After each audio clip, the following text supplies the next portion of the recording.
सफलता। भगवान श्री कृष्ण कहते हैं कि यदि आप लक्ष्य को प्राप्त करने में विफल रहते हैं तो अपनी रणनीति बदले, लक्ष्य नहीं। इस जीवन में न कुछ खोता है न व्यर्थ होता है। जो इस लोक में अपने काम की सफलता की कामना रखते हैं वे देवताओं की प्रार्थना करें। प्रसन्नता। श्री कृष्ण कहते हैं कि खुशी मन की एक अवस्था है जो बाहरी दुनिया से नहीं मिल सकती है। खुश रहने की एक ही कुंजी है इच्छाओं में कमी। आत्मविनाश या नरक के ये 3 द्वार हैं, वासना, क्रोध और लोभ। क्रोध से भ्रम पैदा होता है, भ्रम से बुद्धि व्यग्र होती है। जब बुद्धि व्यग्र होती है तब तर्क नष्ट हो जाता है। जब तर्क नष्ट होता है तब व्यक्ति का पतन हो जाता है। वह जो सभी इच्छाएं त्याग देता है और मैं और मेरा की लालसा और भावना से मुक्त हो जाता है, उसे शांति प्राप्त होती है। विश्वास क्या है? मनुष्य अपने विश्वास से निर्मित होता है। जैसा वो विश्वास करता है वैसा वो बन जाता है। व्यक्ति जो चाहे बन सकता है यदि वह विश्वास के साथ इच्छित वस्तु पर लगातार चिंतन करे। हर व्यक्ति का विश्वास उसकी प्रकृति के अनुसार होता है। विश्वास की शक्ति को पहचाने। मित्र और शत्रु दोनों है मन। जो मन को नियंत्रित नहीं करते उनके लिए वह शत्रु के समान कार्य करता है। मन की गतिविधियों, होश, श्वास और भावनाओं के माध्यम से भगवान की शक्ति सदा तुम्हारे साथ है और लगातार तुम्हें बस एक साधन की तरह प्रयोग करके सभी कार्य कर रही है। मन अशांत है और उसे नियंत्रित करना कठिन है, लेकिन अभ्यास से इसे वश में किया जा सकता है। सर्वोच्च शांति पाने के लिए हमें हमारे कर्मों के सभी परिणाम और लगाव को छोड़ देना चाहिए। केवल मन ही किसी का मित्र और शत्रु होता है। निर्भीक बनो, उससे मत डरो जो वास्तविक नहीं है, न कभी था न कभी होगा। जो वास्तविक है वो हमेशा था और उसे कभी नष्ट नहीं किया जा सकता। प्रबुद्ध व्यक्ति के लिए गंदगी का ढेर, पत्थर और सोना सभी समान है।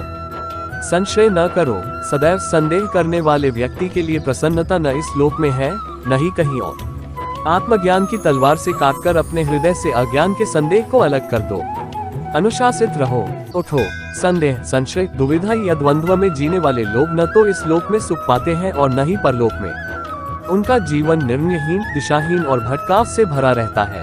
आत्मा न जन्म लेती है और न ही मरती है। जन्म लेने वाले के लिए मृत्यु उतनी ही निश्चित है जितनी कि मृत होने वाले के लिए जन्म लेना। इसलिए जो अपरिहार्य है उस पर शोक मत करो। न कोई मरता है और न ही कोई मारता है, सभी निमित्त मात्र हैं। सभी प्राणी जन्म से पहले बिना शरीर के थे, मरने के उपरांत वे बिना शरीर वाले हो जाएंगे। ये तो बीच में ही शरीर वाले देखे जाते हैं, फिर इनका शोक क्यों करते हो? यह आत्मा किसी काल में भी न जन्मती है और न मरती है, अथवा न यह आत्मा होकर के फिर होने वाली है, क्योंकि यह अजन्मी, नित्य, शाश्वत और पुरातन है। शरीर के नाश होने पर भी यह नष्ट नहीं होती है। कभी ऐसा समय नहीं था जब मैं, तुम या ये राजा महाराजा अस्तित्व में नहीं थे, न ही भविष्य में कभी ऐसा होगा कि हमारा अस्तित्व समाप्त हो जाए। हे अर्जुन, हम दोनों ने कई जन्म लिए हैं, मुझे याद है, लेकिन तुम्हें नहीं। कर्मवान बनो। निसंदेह कोई भी मनुष्य किसी भी काल में क्षण मात्र भी बिना कर्म किए नहीं रहता, क्योंकि सारा मनुष्य समुदाय प्रकृतिजनित गुणों द्वारा परवश हुआ कर्म करने के लिए बाध्य किया जाता है। अपने अनिवार्य कार्य करो, क्योंकि वास्तव में कार्य करना निष्क्रियता से बेहतर है। ज्ञानी व्यक्ति को कर्म के प्रतिफल की अपेक्षा कर रहे अज्ञानी व्यक्ति के दिमाग को अस्थिर नहीं करना चाहिए। अप्राकृतिक कर्म बहुत तनाव पैदा करता है।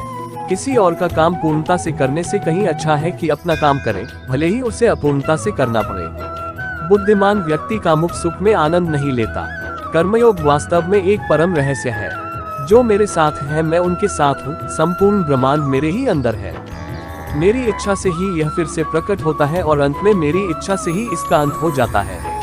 मेरे लिए न कोई घृणित है न प्रिय, किंतु जो व्यक्ति भक्ति के साथ मेरी पूजा करते हैं वो मेरे साथ हैं और मैं भी उनके साथ हूँ। बुरे कर्म करने वाले, सबसे नीच व्यक्ति जो राक्षसी प्रवृत्तियों से जुड़े हुए हैं और जिनकी बुद्धि माया ने हर ली है, वो मेरी पूजा या मुझे पाने का प्रयास नहीं करते।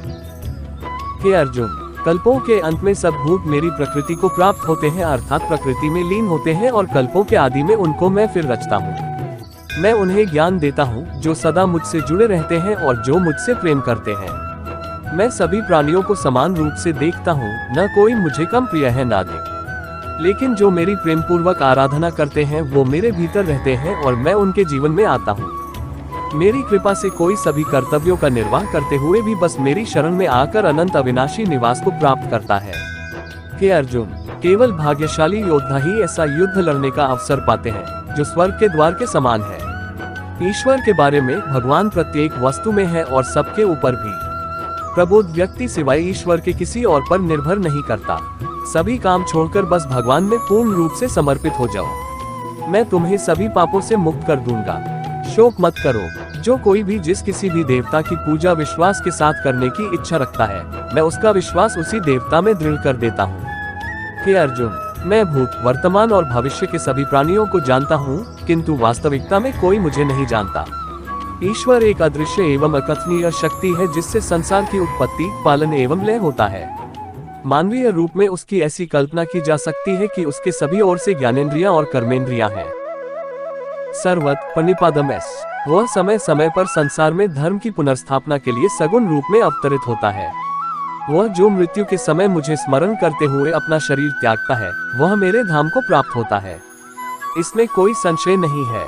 वे जो इस ज्ञान में विश्वास नहीं रखते, मुझे प्राप्त किए बिना जन्म और मृत्यु के चक्र का अनुगमन करते रहते हैं।